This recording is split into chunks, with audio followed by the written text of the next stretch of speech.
শিক্ষা প্রতিষ্ঠানের যাবতীয় স্টেশনারি, বই পুস্তক সহ খাতা কলম, diary notebook, cosmetic, electronics, sports ইত্যাদি সহ বিভিন্ন মালামাল খুচরা ও পাইকারি সুলভ মূল্যে বিক্রি করা হয়।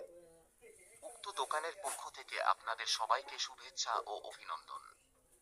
ঠিকানা আগানগর আনন্দ বাজার, সজল লাইব্রেরি এবং ডিপার্টমেন্টের store, Zillur Rahman school and কলেজের উত্তর পূর্ব গেট সংলগ্ন, আগানগর আনন্দ বাজার, ভৈরব, কিশোরগঞ্জ।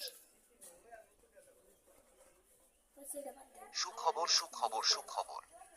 আগানগর আনন্দ বাজার সজল লাইব্রেরি অ্যান্ড ডিপার্টমেন্টের স্টোরের পক্ষ থেকে সবাইকে শুভেচ্ছা ও অভিনন্দন। প্রিয় এলাকাবাসী, এখন থেকে আর নয় ঢাকা কিংবা ভৈরব বাজার। এখন থেকে স্কুল, কলেজ, মাদ্রাসা কিংবা বিভিন্ন শিক্ষা প্রতিষ্ঠানের যাবতীয় স্টেশনারি, বই পুস্তক সহ খাতা কলম, ডায়েরি নোটবুক, কসমেটিক